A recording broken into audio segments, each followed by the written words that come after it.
But I really don't have any regrets. I really don't. I've lived exactly how I've wanted to. I've tried my hardest every single time. I didn't win the matches that maybe I should have always won, but I really gave it my all. So that for me is enough.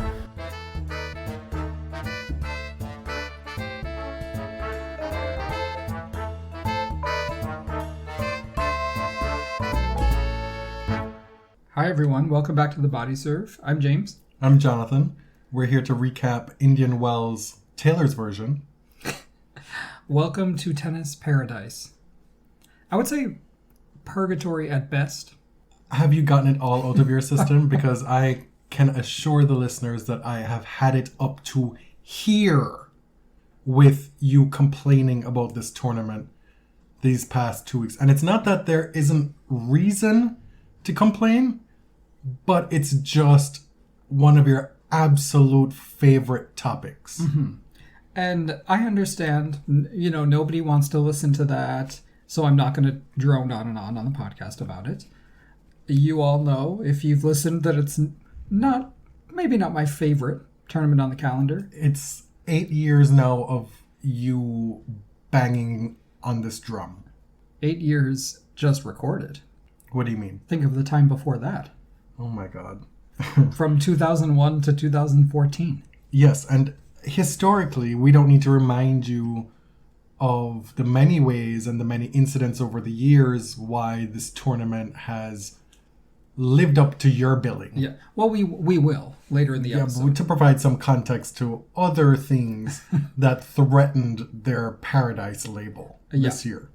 I will say, I was more engaged in Indian Wells than usual. Mm-hmm. And a lot of that had to do with Rafa, extending his win streak, some exciting things going on in the men's draw in general, which, let me tell you, surprised me. Such as? I mean, maybe not exciting for me, but Taylor Fritz reaching a Masters final and winning his first is a big deal for fans of American tennis. Oh. It is. And that kept you engaged these 2 weeks? No, I'm trying. I feel like you're blowing a lot of hot air right now. I'm trying to be fair, okay? Anyway, enough about that. Let us talk about the actual tournament. Mm-hmm. Let's start with the women. All right. There was a brief time in Iga Swiatek's career where she wasn't a hardcourt player or wasn't seen as a superstar on this surface. That time has passed. Keep in mind she's 20. Yeah. And she has 5 titles already. Taylor Swift is 24 and has 2. Taylor Fritz. Taylor yes. Harry Fritz. You come from old American money if your middle name is Harry. He's always given me Coach Taylor tease. Like he is... Like Friday Night Lights? Yeah, like he's Coach Taylor's son. But Iga, we hear folks complain all the time about, oh my God, so many different women winning on the WTA Tour. They have one or cute titles here, and then nobody's able to accumulate. Well, Iga Swiatek, according to WTA insider Courtney Nguyen, is the first WTA player since 2009 in Caroline Wozniacki to win this many titles at this age. Yes. And these are big titles. She's won both WTA 1000 events this year, winning Doha a few weeks ago, and now winning in emphatic fashion in Indian Wells. She does this, though. When she plays well and when she wins titles, she tends to beat down her opponents. She tends to obliterate. Right? Madison Keys gets another great result, getting the quarterfinals, and gets one game against Iga. But you mentioned that stat from WTA Insider. She's one of the few active players who have won 5 titles before their 21st birthday. Naomi Osaka, for example, has 4 majors, but is not one of those players who did that.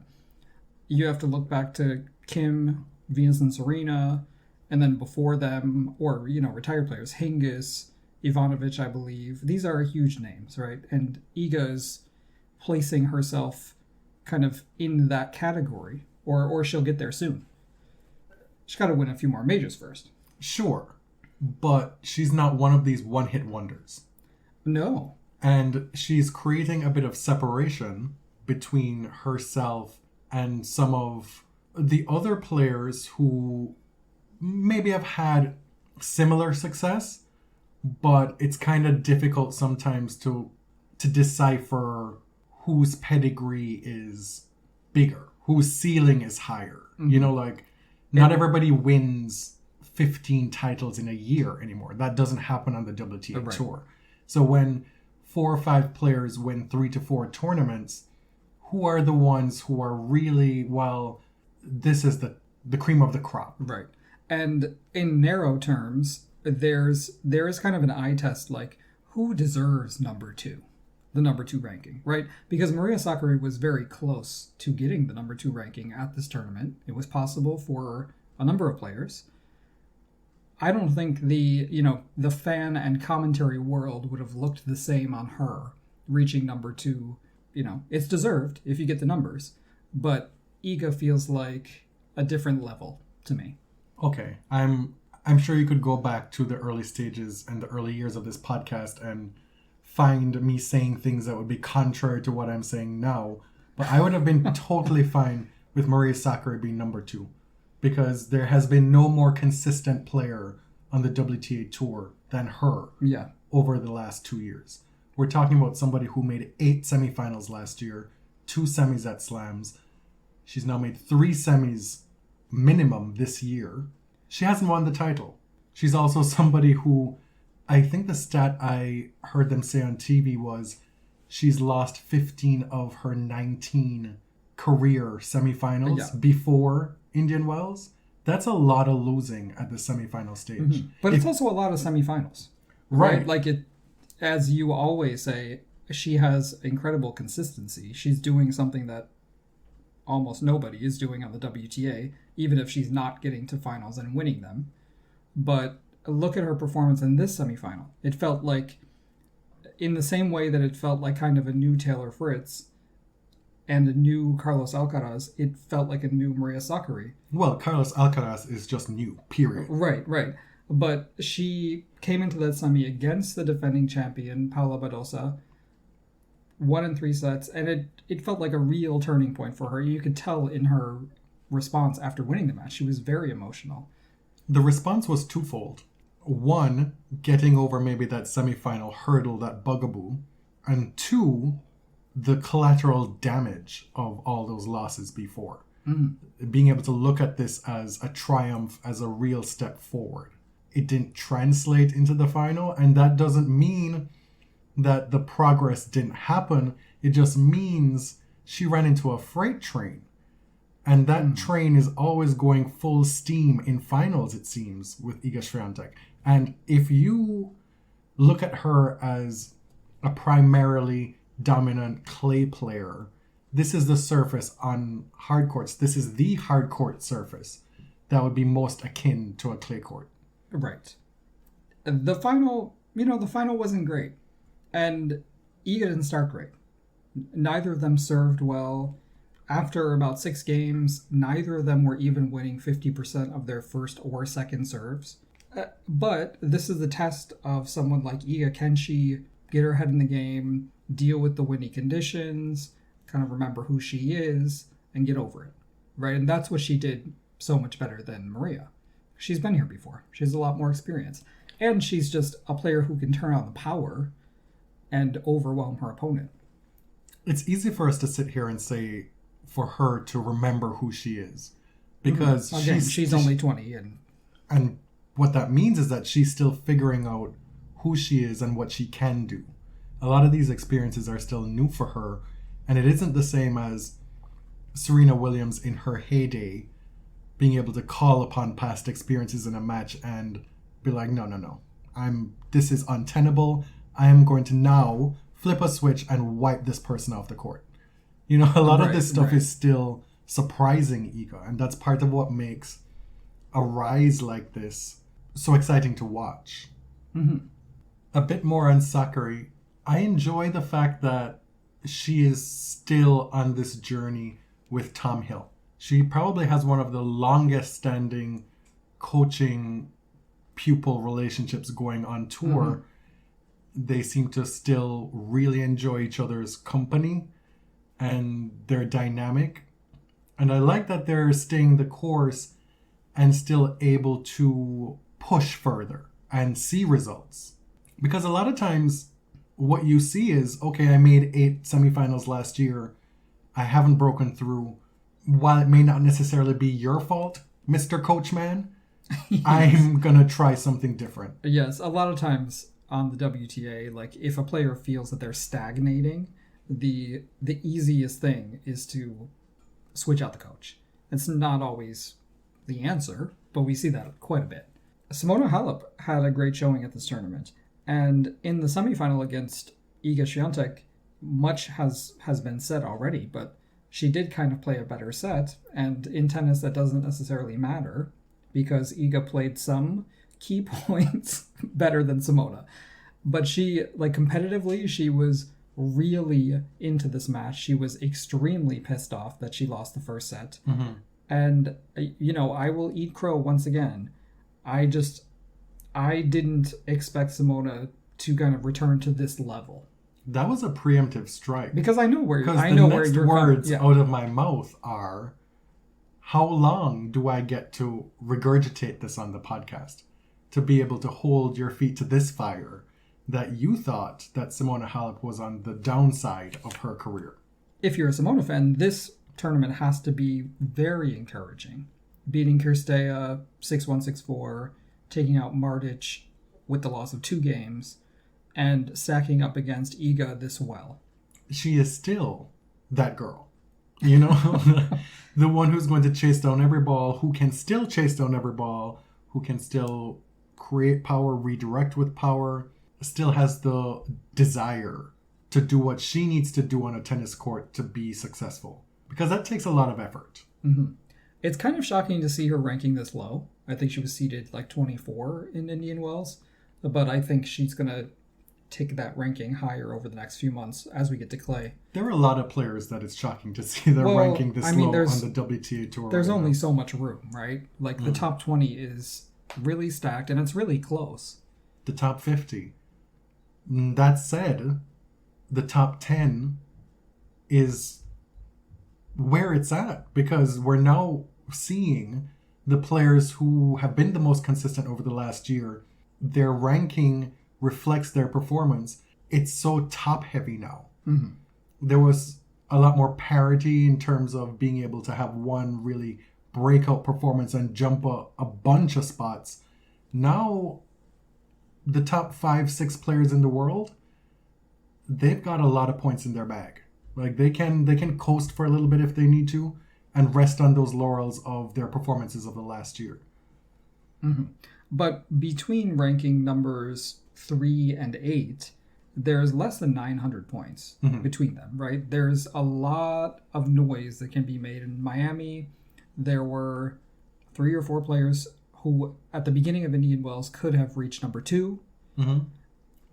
The final was a battle for number 2. Yeah. Ash Barty is still number 1 with some distance. The Miami points, if you take them off, she's still up, over 1,000 points. But that gets closer and closer depending how the numbers 2 through 5 play over the next few weeks and months. Right, and then she has to defend her Wimbledon points in the middle of the year. So it's possible that we could be looking at a new number 1 at some point in the summer this year. Say what you want about the instability in the WTA. There has been incredible stability at the number 1 spot since the beginning of COVID. I've seen so many more people now jump on the Ash Barty bandwagon, begrudgingly, I would say. Yes, it's like indeed. Well, I have to respect this. I think back to all the things I've said over the last 10 years, and I guess an anti-Barty position right now is a bit untenable. Well, when they saw that Krejcikova was within a breath of the number 1 ranking, they were like, oh, you know what? Ashley, come back, girl. I'm good. And this is not to slander Miss Krejcikova. No, but it's speaking to like what fans can stomach. And largely the fans on tennis Twitter, it didn't seem that they could stomach Krejcikova number 1. The same way that they don't want to see Sakkari at number 2. There's a lot of Sakkari hate out there. There is, no, but it's two different things. The Sakkari hate is because she doesn't win. That's what it is. Sure. Okay. Babs wins. Caroline Wozniacki was a long-time number 1 player with a lot of wins, but the knock was not a Grand Slam. Right, not the biggest ones, but she had a bunch of titles. It's not crazy for Maria Sakkari to become number 1 without winning any titles. Mm-hmm. Like, that in itself is a remarkable achievement, to be able to do that. But it's a little much. I'm saying that's why that would be untenable to some folks. But then it's kind of like a slippery slope into, well, she's a choker. I can't stand a choker. But the Krejcikova thing is, there's a bit of a mistrust, I feel.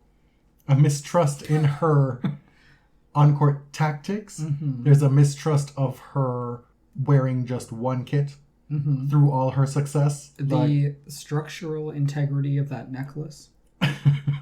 There's mistrust in that. There's a mistrust in the newness. No matter how successful she's been across both disciplines, singles and doubles, it's like, well, you just kind of burst on the scene. Like, I'm not ready to attend that coronation just yet. Yeah. For many people, her singles career feels like a year old. Mm-hmm.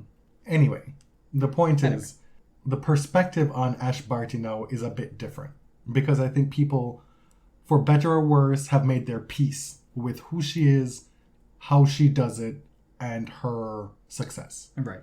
Paula Badosa was a surprise winner in Indian Wells last October against Victoria Azarenka. She reached the semifinals here, came close, did an admirable job defending her points. And those Indian Wells points, they're actually going to be 2 events counting toward the ranking at the same time. Because, at first I was like, ugh. But there makes sense. Several events missed on the calendar on both the men's and women's. There was a Masters event missed in the fall. So it does make sense. So she gets to have championship points from last fall as well as semifinal points on her ranking until October. Yeah. At which point the 1,000 points will fall off and then she'll just hold the semifinal points from this year. Mm-hmm. Cam Norrie almost did the same thing. Let's talk about the men's side. Like the women's, the final didn't really give everything it was supposed to give. The semifinals were really where it's at, right? Rafa's semi against Alcaraz. Well, the one semifinal. The quarterfinal against Kyrgios for different reasons. Those were the more exciting matches. But Taylor Fritz winning his first Masters 1000 final from his first final appearance, it's a big deal. Especially after going through that surgery last year, recovering within a few weeks to play Wimbledon, coming into this final injured.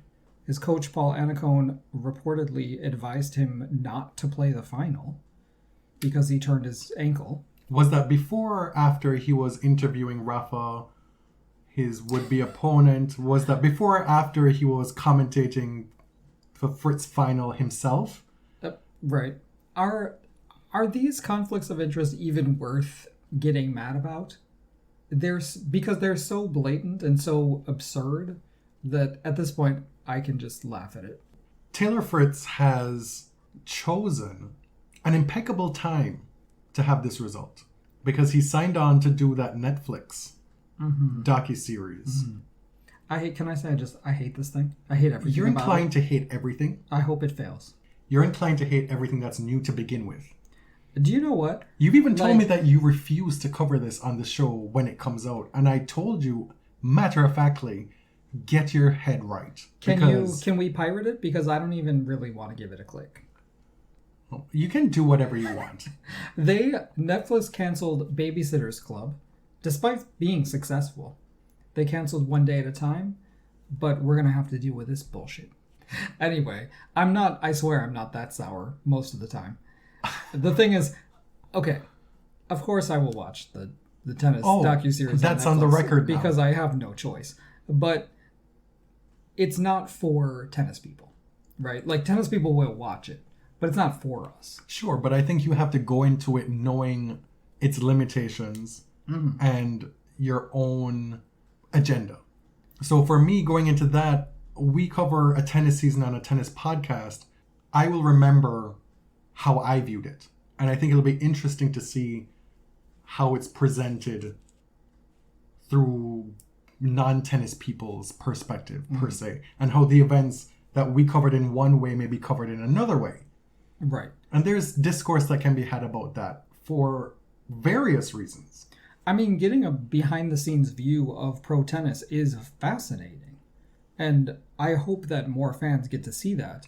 But I'm not entirely trusting of, like, what we're going to see and how realistic it is. Oh, for sure, there's going to be a lot of trash. Yeah. There's going to be a lot of trash. A lot of hopped-up drama. Myths, untruths, misrepresentations. But what we're seeing too now, because of the knowledge of this thing happening, is when we find out that things are happening in real time, there are a lot of folks who now have a tendency to question the authenticity of those things because they're wondering, is this just for show? Is this just trumped up stuff for Netflix? Right. For example, when Taylor Fritz seems to injure himself at the end of his semifinal against Andrei Rublev, he shows up the next day to practice ahead of the final, and we get word from a bunch of people on site that, oh no, Taylor Fritz has had to cut short his practice because it seems like the ankle is a really big issue. Mm-hmm. And when he shows up to the final and he's playing like somebody who is more unencumbered than injured, folks are like, okay, yeah, we know fake, what right? was going on with that. This is for Netflix. This is a narrative for him to overcome the challenges, to be this crowning achievement of his career, and it can be captured by the Netflix crew. Right. And somehow, I trust that somehow they will make this final interesting. It was not. It was horrible. But I'm in no way questioning Taylor's injury. His ankle was injured. And this happens a lot. Like, players get taped, they take some anti-inflammatories, and they get through matches. Like, it's not a big deal. You can read it skeptically or cynically if you want. And sure, maybe Netflix said, let's make sure we film him cutting short his warm-up. Let's make sure we film another warm-up that's better and more encouraging. Sure, like, they'll make it seem dramatic on the show. But yeah, he was injured. Right. There's also this idea that's finally breaking through, I think, where if somebody's struggling on court during a match and they take a medical timeout and then they start to play better, instead of saying, oh yeah, they're faking it, it's now, well, yeah, that's what the timeout's supposed to do, right? Right. Address the issue, and then they're able to be better afterward. By the same token, it's not a stretch to think if Taylor Fritz were injured before this match, he sought treatment and then he played better. Right. And if you watched the match, you could tell that both players were not at their optimal level. Rafa was clearly struggling. Taylor was struggling. If you're going to question somebody's injury, then you got to question all of them. Mm-hmm. If you're going to say Rafa was faking it and he's playing it up because he was about to lose, what about Rafa's level would tell you that he was resigned to losing to Taylor Fritz? Do you know what I mean? But that's not to say that, like, the title is earned, right? Taylor won that title, fair and square. I'm just saying, why would a 21-time Grand Slam champion have to make up an injury? He wouldn't even hit the autographed balls after his semifinal. He kicked them. That was the telltale sign. Yeah, I said that to you after that. I said, look, he's kicking the balls. He's not even hitting them. Right. That is not good. That's a telltale sign. No. But didn't you know that Rafa only talks about injuries when he's losing or when he's lost? Right. That it's always an excuse with Rafa? Yeah, I mean, there were MPHs off of his serve. A lot of MPHs. You could tell this, and the match on both sides of the net, it was just not really that great. It was not that interesting. Clearly, both players were just not in the tip-top fighting shape. And it was a shame because, this is Taylor's first shot here. This is Rafa's win streak. Both of them want to be 100%. And I mean, it doesn't matter. Like, Taylor won the title. You're going to be happy regardless. It just wasn't that great of a match. What I dislike about this result is that we are well and truly entering an era where those who are interested in American men's tennis, those who want to see a revival, those who think that it's necessary to the survival of the sport somehow for American men to be doing well, that this is going to be a catalyst for that narrative to be insufferable going forward. Yes, but I read something recently that during the 90s, when we had a bunch of American men at the top of the game, Sampras, Agassi, Chang, Courier, it didn't actually spur like a similar increase in interest in youth tennis and ratings and all those things, not as much as you would expect. The thing is, Americans don't know anything about tennis.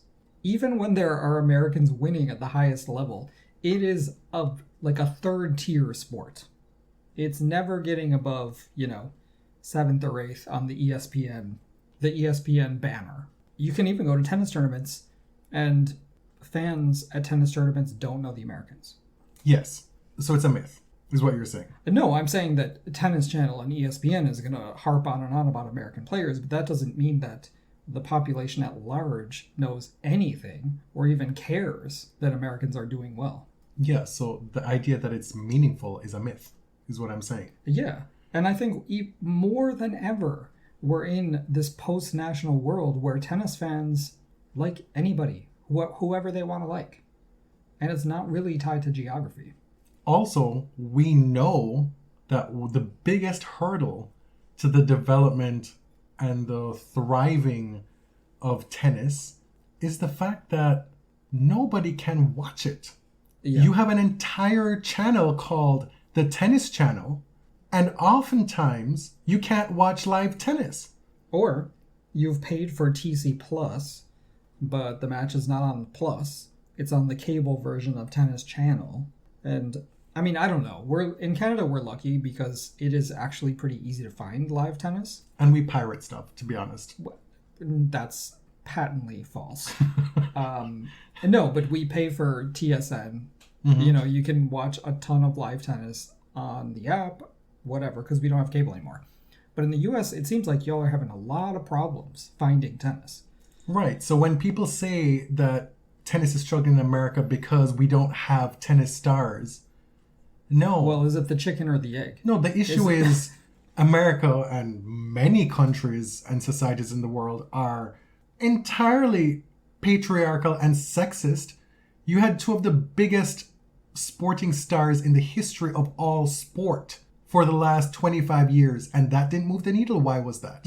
Well, this is a different thing, too. Yes, you're right. And then I'm also going to say that it has to do with not being able to find it on TV, not being able to watch it, and not being able to watch it consistently. Yeah. Because tennis is a year-long sport. You travel from tournament to tournament, continent to continent. You can tell a story. Mm-hmm. You can tell a theme of one person's performance through an entire year. But that can never be told if it's so stilted and interrupted. Yeah. Right? But can you turn on CBS and find tennis? You're watching TV on a Sunday. Are you going to flip through and find it? Like you would golf, right? Golf is always on. This is a challenge for tennis, is getting that kind of placement. And there was a time, like in the 70s and 80s and even the 90s, you would be able to watch tennis on a network, a broadcast network. CBS on the weekend, right. ESPN throughout the week. Exactly. I watched the RCA so many times and on you'd ESPN. hear Bud Collins' voice. Like, that is a big thing of what we're missing. An ambassador, at least in the U.S., like Bud Collins. Everybody, even people outside of tennis, knew him, right? The sport is having trouble, like, getting that pop culture cachet. This is a long tangent. Anyway, the whole point of it was when folks tell you that this rise in American tennis is going to mean something, take it with a grain of salt. But I will say, I mean, I don't have a horse in this race. I don't care either way. But it is exciting that the American men's tennis generation that's coming up has a lot more variety in their games. It's not the serve and forehand generation that we're used to. There are players who excel on clay. There are different types of games. There's Brooksby, if you're into that. Brooksby and Cressy. They're them. Korda. Okay. No, it's different. I'm not really ready to buy that just yet. There's Brooksby and there's Cressy, and then there's a whole lot of similarity otherwise. All right. What I will say is that I am pleased that somebody whose name is the same as the sport, but with one letter different, will not stop losing. And this is an incredible development. Losing today in Miami qualifying, like well into the hundreds now. This precipitous fall has been long in the making, long in my wanting, and it's here. It's a welcome development because we did get a Cisner, Isnok doubles title here. A Schooner? Jack Shoe?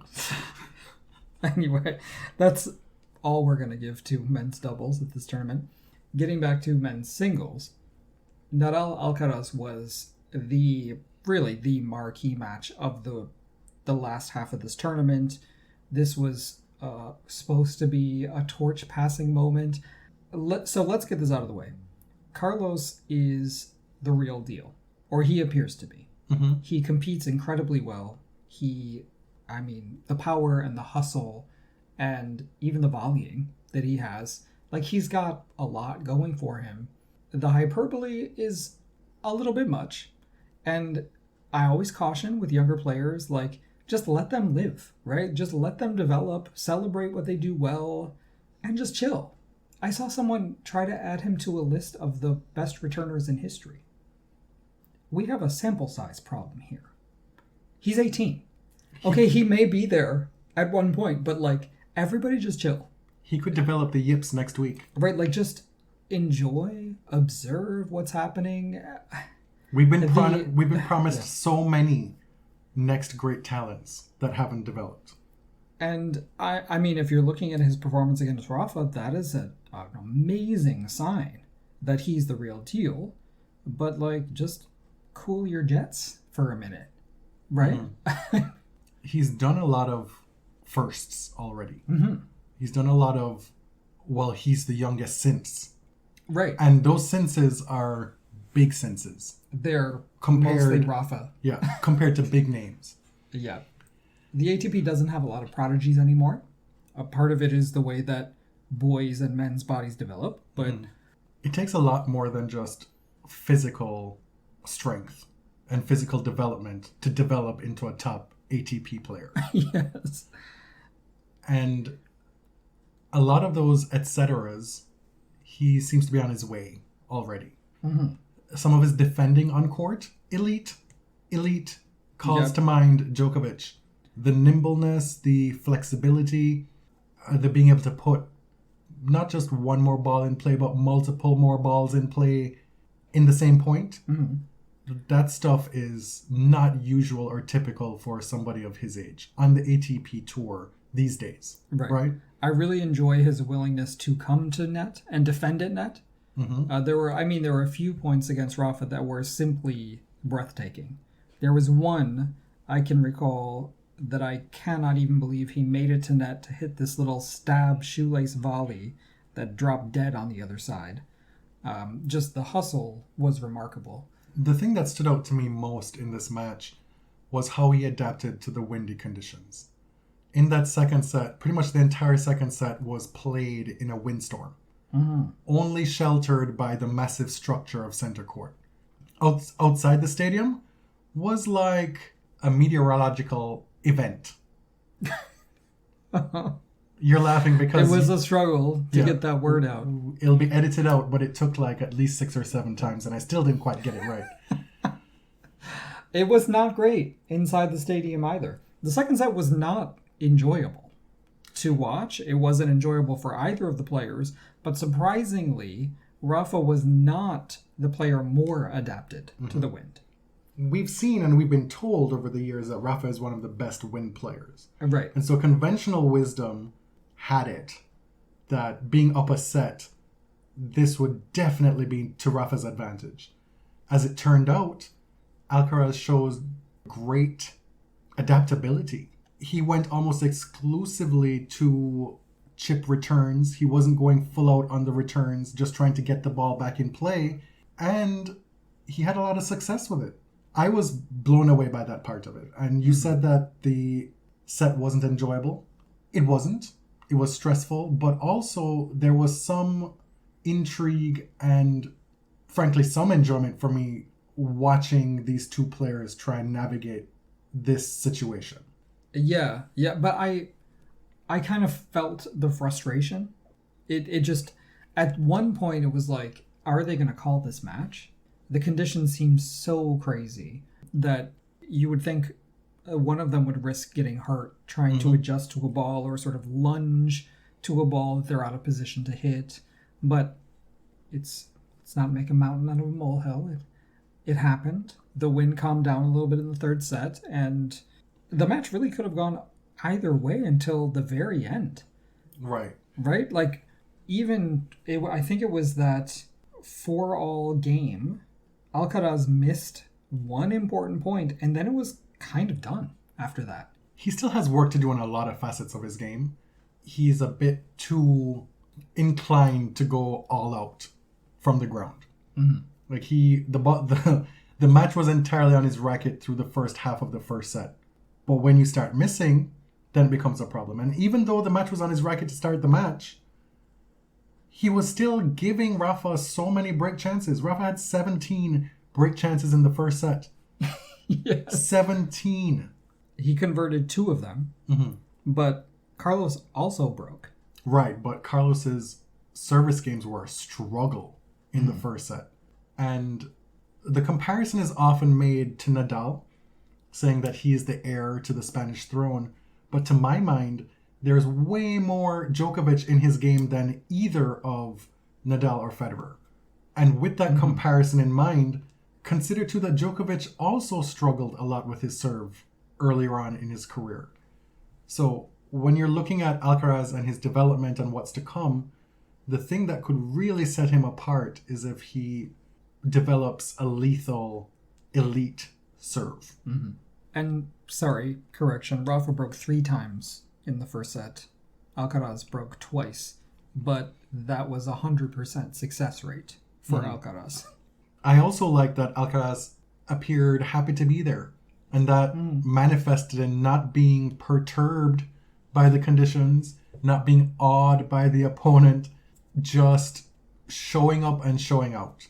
A lot of veteran players would have been pissed and rattled by those conditions. I mean, even Rafa, who is pretty even-keeled on court, is kind of pissed about the conditions. Like, he knew he wasn't handling it as well as maybe he should have, or he has in the past. He was not happy. It reminded me of that semifinal against Federer at Roland Garros. I mean, that, like, dust storm, right? Which is one of the matches that gives Rafa the reputation of being kind of the master of playing in the wind. Alcaraz is into the top 16. Taylor Fritz is number 13. Rafa Nadal gets to 20 wins in a row. The streak is ended in the final, but he is back up to number 3 in the world, supplanting that guy. We've entered the portion of the podcast where you may be hearing some Vince snoring. Vince is currently on some medication to manage his extreme anxiety, and it doesn't make him less anxious, but it does kind of fuck him up. It's a work in progress. Anyway, the tournament, it feels like it had been going on for weeks and weeks and weeks, and it felt a little bit sleepy until the first few days. Yeah. And the thing is, like, the first few days are qualifying, those early matches. You don't always see a lot of great matchups early on because it's such a big draw. And then on the first Saturday, that's when it really springs to life. Yeah. Because that all in that one day, Rafa comes back from 2-5 down in the third set in his first match to beat Korda. On that same day, Amanda Anisimova flees the court after losing the first set, despite chair umpire pleading for her to just, just stick around for a little bit. Let's see if we can figure this out.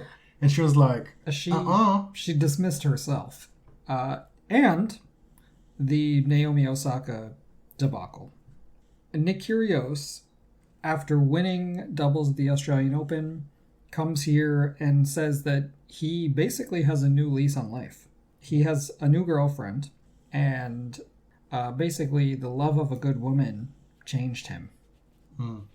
There's a bit of skepticism in my voice because I never liked that line of thinking, because women don't exist to cure men or to coach them into being better people. Women are people.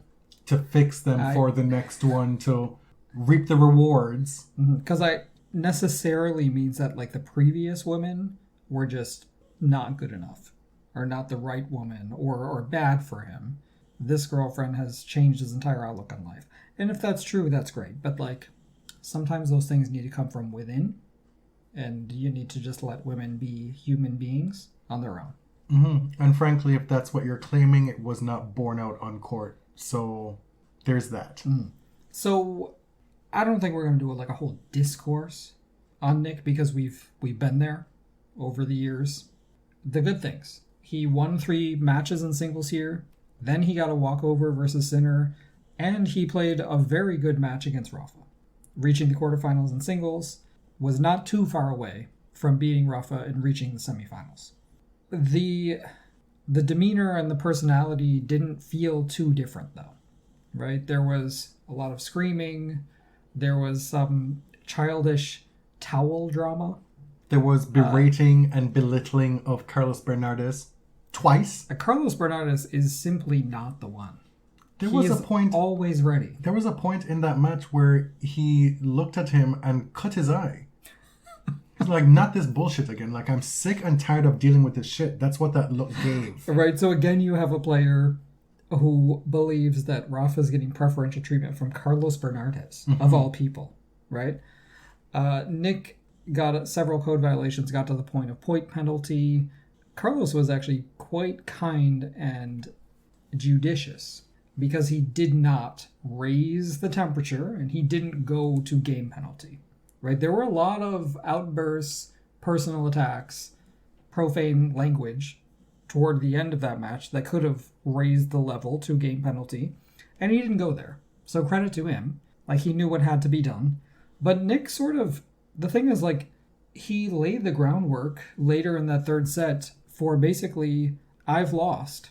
The match wasn't over yet, but he's like, I've lost because you let the crowd yell out between my first and second serve. And at that point, what can an umpire do? That sucks. I agree. That is awful. That person who did that should be removed immediately. Like, there's no question about that. And it's a huge disadvantage to a player who gets heckled and double faults because of it. But, like, what can Carlos do about that if he's not being supported by security or the tournament? No, the point is that Nick picks his targets. He has whatever qualm or issue or angst, and he needs to take it out on somebody. Right. And in this moment, he chose Carlos Bernardes. Again, umpires are not here to be your whipping boys. They're not here to be your therapist, despite what Mohamed Layani would want to do. He's tried that approach with Kyrgios before.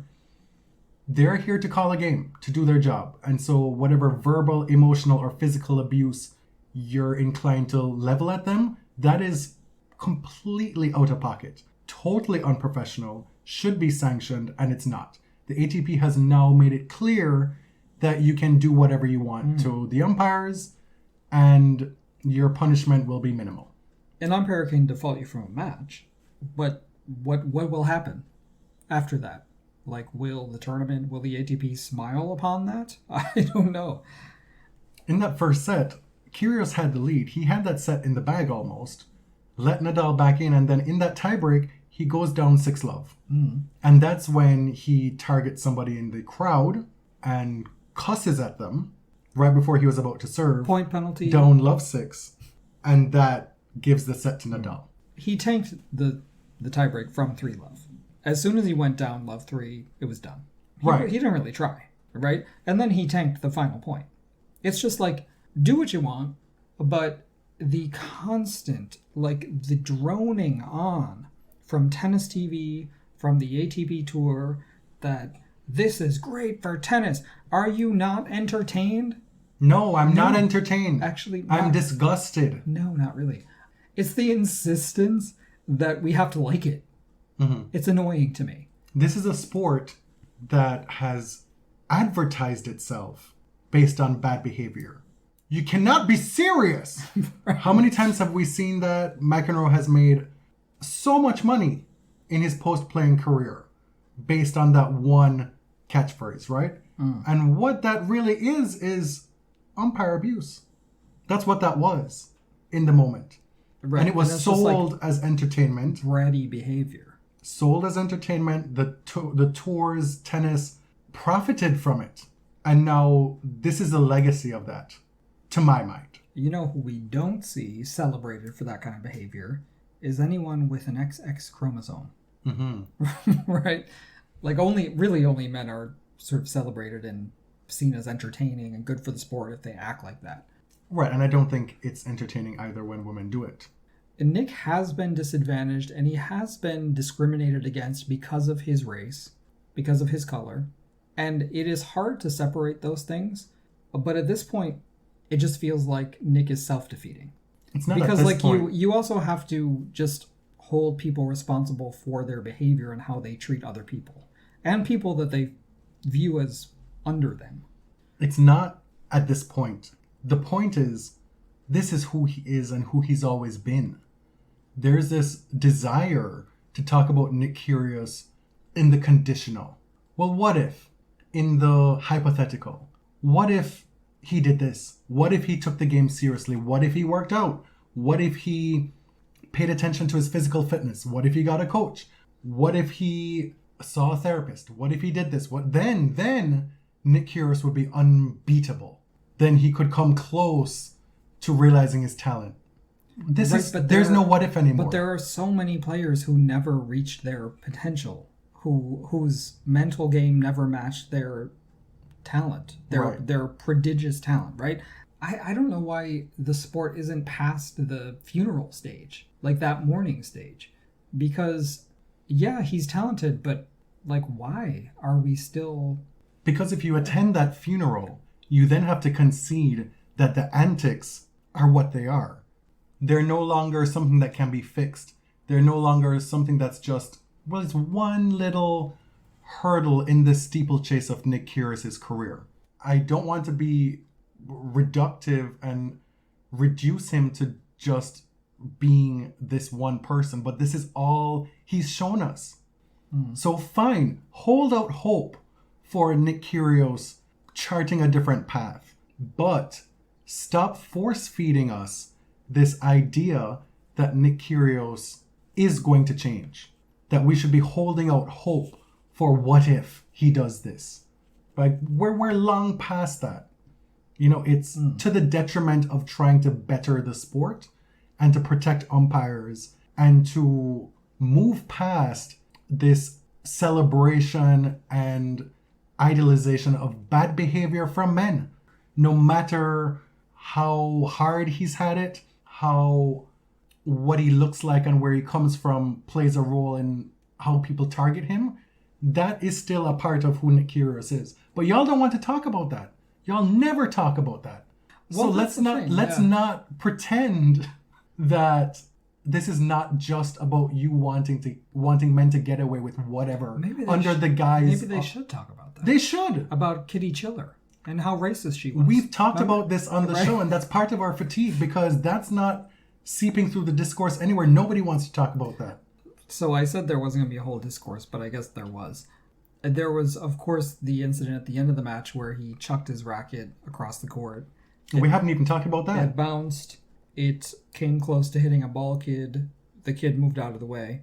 And so when he was asked about it in his post-match press conference, he was, dismissive. If you're somebody... I am somebody who is extremely sensitive to, like, condescending behavior. Really, bro? Really, bro? I had... That's what you got? That's what you got? He said he ducked about 15 times. that provokes, I understand that I probably have like a different response. That provokes like a visceral response when someone is that nasty and that condescending to another person. Because you're in the wrong. Well, right. And also it's a perfectly valid question. Yeah. Asking Iga Swiatek to opine and give her thoughts on the entirety of Polish history in a press conference? Not on. But this was. Right. Maybe not a relevant question, but this was. And it also speaks to the reason people were booing him as he left the court. Because I know a lot of viewers were confused. Like, why was he being booed? It's like, oh, well, he almost took out a ball kid with his racket. And then he says it was a 1 in a million bounce. He shook the umpire's hand, turned around, whacked the racket near his feet. Fine. He says that. That's accurate. And then the racket careens toward the back of the court, where if the ball kid had not seen it, would have been hit. Yes. You can blame the bounce, but what precipitated the bounce?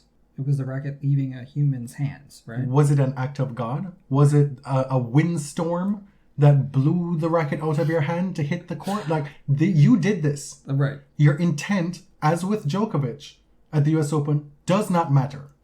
Denis Shapovalov did not intend to hit that umpire in the eyeball with a ball, but it happened. Mm-hmm. And he took responsibility for it. He did that. And so you go into the press and do the most condescending, the most just dismissive, enraging stuff, right? Pretend like it's not a big deal. And then, presumably, when you go see the video of it afterward, you're like, well, damn, let me get that notes app up. Problem solved. In my mid-30s, I'm not that gullible. I mean, I may be stupid, but like, are you really that gullible? They were like, oh my God, what a king. Well, that's part of it too, right? What? It's this insistence that we are so stupid, that we are so gullible that we can't see through this, right? It'd be one thing if this is the first time this has happened, but we've seen this playbook. No, the challenge is to watch the press conference and then look at the Instagram posts and everything and see if you read it the same way. But also this ball kid, it's emotionally predatory. Well, like, what is the ball kid supposed to say? Fuck you? Right? Right? That would never happen. Hey, ball kid, I'm so sorry. Do you want a racket? No, Nick. Fuck you. like that's not going to happen. How many 12-year-olds are going to say that? Right? The 12-year-old does not have the wherewithal, the emotional development to see what this is. They're getting a racket from Nick Kyrgios. Yeah, they're going to be excited. They don't have a full idea of the danger that this man put them in while they were doing their job. And so, a racket that Nick got for free, by the way. Right. Or he actually got... It literally cost him nothing. He got paid to use. But anyway. Literally cost him nothing. But we're supposed to look at this wrapped up, packed up, ribbon with a bow on it moment and think, yes, King, you've done it again. Yes. And at the next tournament, we're going to do the exact same thing. Mm-hmm. You mentioned Anisimova retiring earlier, and this was an interesting moment that seems to have kind of dissipated since, God, it was like a week and a half ago when it happened. Because Amanda shut that shit down. She lost some match points during this match against Leylah Fernandez. She loses the second set tiebreak 0-7, and she simply exeunts the court. Like, couldn't get off fast enough. Yeah, I think I misspoke earlier when I said that she played a set and then left. It was, as you described just now. She'd won the first set, loses the second set in a tiebreak at Love. And people are like, what the hell? Suggesting that she was pissed about losing match points and everything. She issues a statement on social media, explains that she was ill, that she was not going to finish the match because of it, and to, quote, keep the negative comments to yourself. Mm-hmm. Okay, yes, ma'am. And that was that. And it had already been an eventful week for Amanda because we found out that the coaching partnership with Darren Cahill ended abruptly, and it wasn't Amanda's choice. And a few days went by, and, I thought that it really doesn't seem Darren's style. Like, there must be something going on, right? He doesn't just leave a player abruptly like that. And he also released a statement on Instagram kind of explaining what had happened, that things were not quite right with him, that he realized he wasn't going to be able to give Amanda his full self, like his full professional coaching experience, and he bowed out. That quarantining in Australia after the season was tough, that he thought he could, just buck up and show up to the Sunshine Double swing and maybe just push through it. And he turned up in Palm Springs and realized, no, I've got to put me first here. It was, very vulnerable, probably more transparent than he even needed to be, but it was refreshing. Ultimately, it's nobody's business but him and Amanda's. Right. And Darren is somebody who, in my mind, gets the benefit of the doubt always, right? He's one of the best commentators out there, one of the best coaches out there, and it just really seemed like something's not quite right here. Now, this incident feels like ages ago, but we do have to talk about it. Naomi Osaka's first match, she loses love 6, 4-6 to Kudermetova, who eventually reached the quarterfinals here at Indian Wells. Naomi, in the very first game of the match, faced a heckler. Somebody said, "Naomi, you suck." And it clearly affected her immediately, right? Like it cast a pall over the entire match. We had somebody over that night and weren't watching that match, but we were following what was going on Twitter. And when I read the tweets about that, I was like, oh my God, here we go. Right. We are going to have to do this again. And it was unusual, right? It was probably very strange to deal with for Veronica, for Naomi. Like, Naomi requested to address the crowd mid-match, which is unusual. It's unheard of. And she actually was allowed to address the crowd after the match as the losing player, which is unusual. It was not a good scene. People say, oh my God, it's just one heckler. Like, grow up. You part of being a tennis player is you have to deal with this. And without the context that Naomi gave us, folks are going to run with that. Right. And the dereliction of duty with some of these questions that were posed to players, other players in press, without framing the question to include this context, it was so annoying to me. Because you get all these sound bites from players who are like, thinking they're giving and granting grace to Naomi. Like, yes, I believe in, a player's emotional well-being, and I know she's been through some things, but.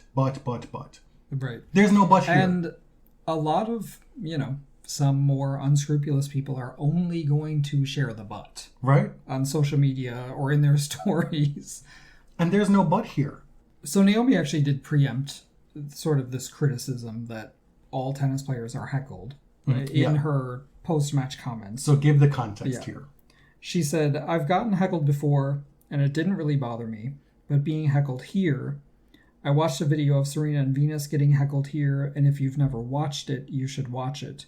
I don't know why, but it went into my head, and it got replayed a lot."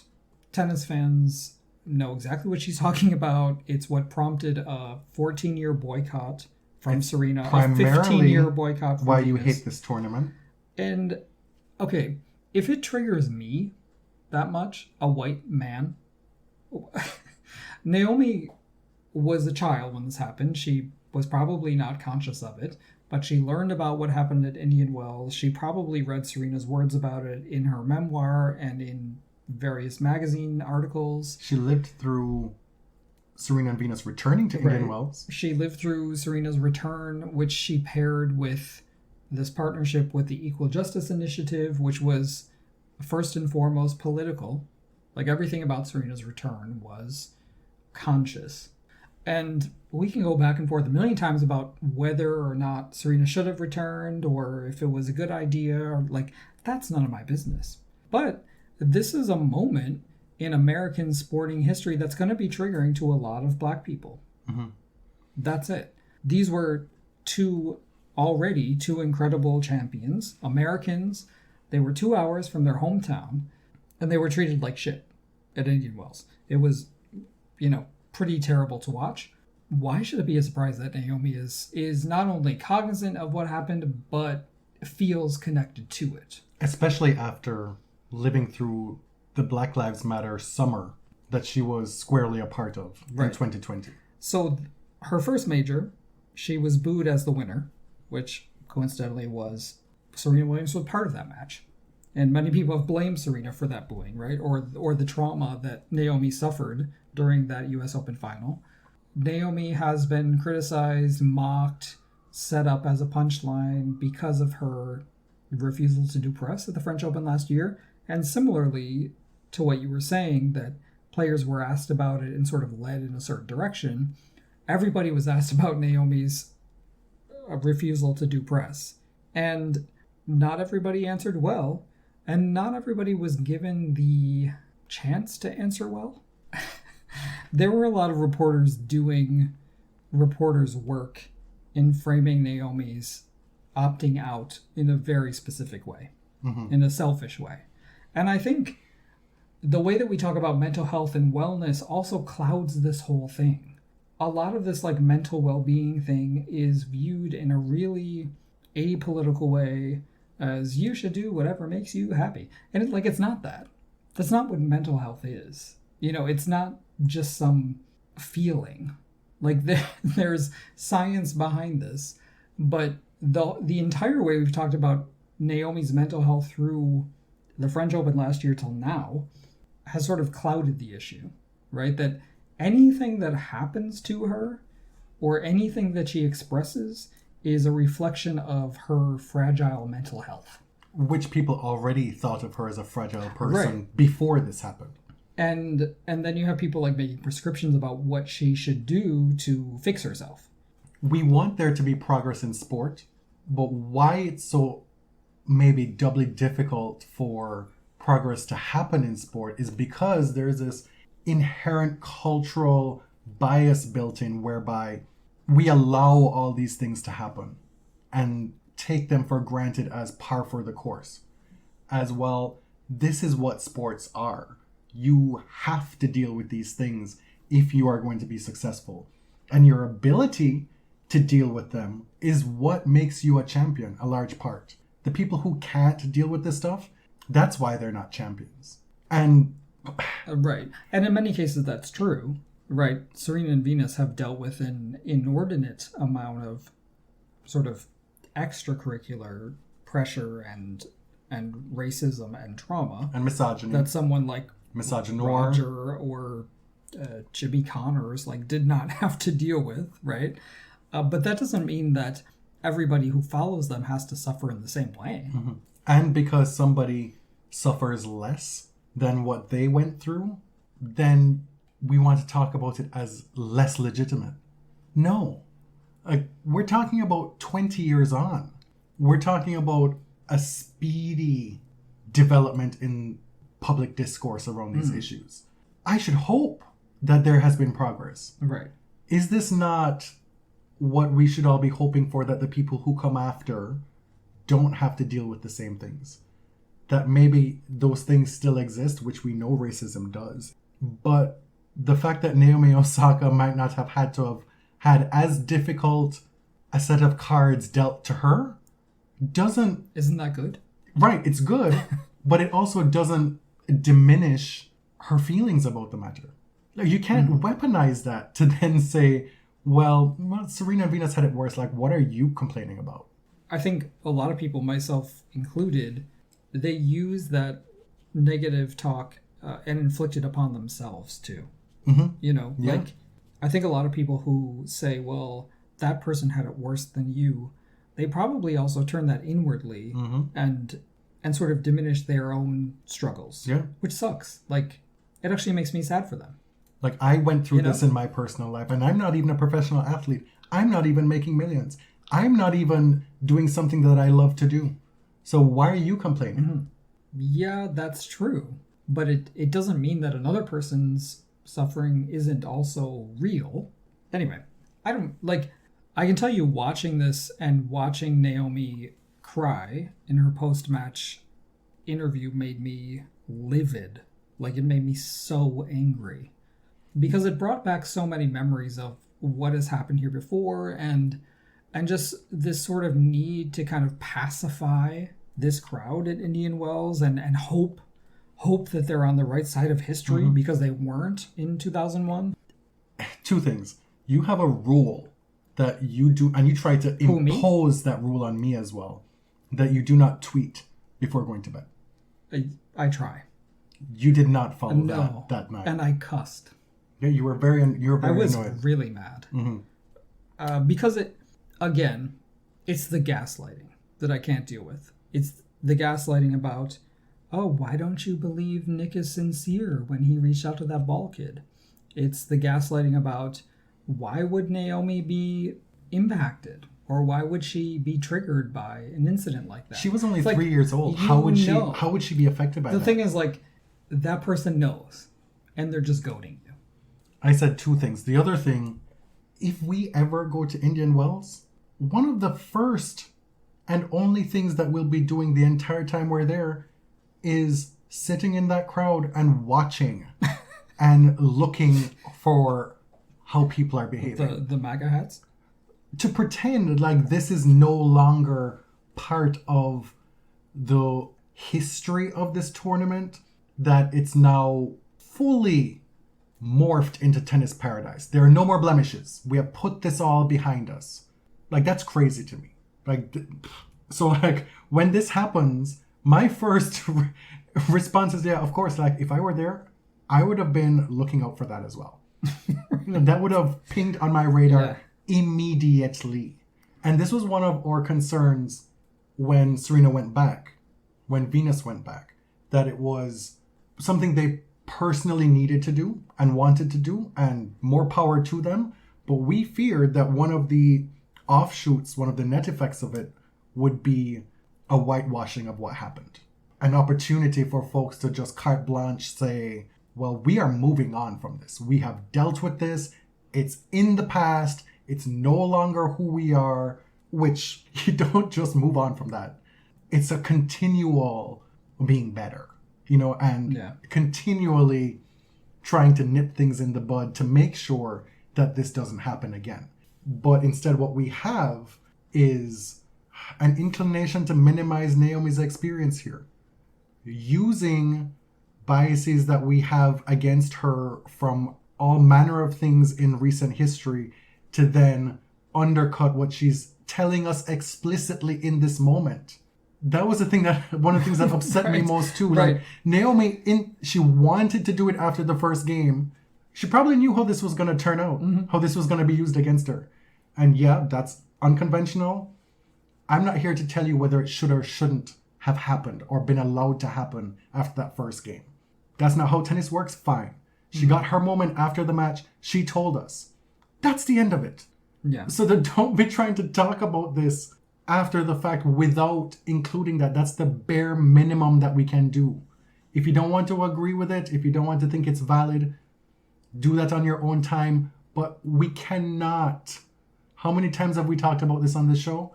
That whenever black tennis players are discussed, for whatever reason, you must necessarily consider race. And this wasn't an instance of us oh, there they go again, trying to inject race into it when it shouldn't be there. Naomi, a black woman, told us that this is what she felt, how she saw and received what happened. And she didn't actually blame the loss on this. She continued the match. She didn't say that the heckling was racially motivated or anything. She just said that the heckling triggered something for her. That was it. The rest is just window dressing. The rest is stuff that people have added to it. And all this happened right about the same time that Jane Campion stepped in it. This is too much. You know what? I actually quite liked The Power of the Dog, Jane Campion's film, which she won Best Director for. That was, at the Critics' Choice Awards where this happened. She had won the BAFTA as well the day before. I'm told that it's a trash Western movie, and there can be no gays in Westerns. Yeah. There are a lot of people who felt the film was boring, which totally fine. I liked it but if you didn't like it, I can totally understand why you didn't like it. She takes down Sam, what's his name? Sam Elliott. Criticized sort of the gay content of it, said that, this woman from New Zealand doesn't really know anything about the American Western, whereas, this is 2022. When was the last time there was a sincere American Western? This is one of the homegrown genres that has been exported everywhere. Mm-hmm. There's the spaghetti westerns in the 60s. Basically, every western since the 60s has been revisionist. So we had as I will say, we had Bareback Mountain. we had Brokeback Mountain. Right. Anyway, I liked the movie, but if people didn't like it, that's okay too. So Sam Elliott exposes his ass. Yeah. Right. He shows himself to be a complete moron. So she gets the slam dunk on him on Saturday, and then on Sunday she's accepting her award. And she calls out Venus and Serena from the crowd because they're there with Will Smith. And everything's great. And then she goes back to them again and says, "You are marvels, but you didn't have to compete against the men. Like I do. And she paused for a laugh after the men, and it didn't come. So then she said, "Like I do." Venus's face was like, face crack. Serena clapped and, laughed and whatever. What are you supposed to do in that moment? It was so weird. It was so awkward. What a self-sabotage. And we don't have to dunk on her because it blew up like crazy. She apologized the next day. It was like one more instance of, okay, Venus and Serena have entered the mainstream, and then they have to deal with like this weird, awkward, condescending bullshit from like somebody who doesn't know who they are. This incident, if you are hesitant to critique of white feminism, the history of white feminism being not just not inclusive, but proactively excluding Black women in their movement, this is a case study. Like, this shit could be taught in schools. Right? Because she could have just celebrated the women in the room. And she had talked about Halle Berry. Mm-hmm. She mentioned Venus and Serena earlier. I was like, oh my God, all these women doing amazing things, period. And then she had to make this bizarre joke about how they don't have to compete against the men. And, if you follow sports at all, you know that women's sports are constantly pitted against men, that they compete against men for money, for resources, for TV time, access to press conference rooms, for magazine covers, for everything, to access to practice courts, right, to scheduling, to prize money. So even in the joke, even in making this tossed off joke, she couldn't see how they were alike. Couldn't resist the impulse to distance herself from them. Wild. To turn a glorious moment for herself, to undercut her own success by telling a joke. That's what we're told it is. But that joke is an attack, regardless of the intent. It's another in centuries-long line of microaggressions that Black women have to withstand every single day while they're just going about their lives. Venus and Serena are out here celebrating their father, enjoying the success of this film, mixing it up in Hollywood like they've never been able to do before. Right? This is a new experience for them too. They're having a blast. And out of nowhere, that. And then you see pictures of her cuddling up with Venus at the after party. On the dance floor. Really imposing herself physically on Venus. Ingratiating herself because she knew she had fucked up, right? Presumably. Nobody laughed. Presumably to make this right. But then there are cameras, photographs, videos, other people watching. Venus is one of a handful of Black women there. If that many, right? Like, it then becomes the onus on her to accept this apology, right? And I don't think it's right to assume how Venus or Serena or Isha felt. Like, No. you know, they are not representative of the black experience, Nope. right? They can feel however they want. But there were a lot of black women on Twitter saying, oh, I recognize this. Yeah. Right? Like, And I that- know this interaction. And that's why, right? Because they know what this is typically. Right. You know? You know, these things just had me thinking of the similarities, like the parallels between Naomi, Serena, Venus, both the intentional and the casual underestimation of what they've achieved and what they've been through. Because a lot of the tendency is to pit them against each other. There's the pitting of women against each other at a base level, but it becomes heightened when it's successful black women occupying the same space. Like, don't do what capital wants you to do. See your similarities in the struggle, not your differences. On that note, Taylor's version has come to an end. It's the podcast equivalent of the 12-minute version of that song. Yeah. You know, I did title this episode, but I have never heard that song.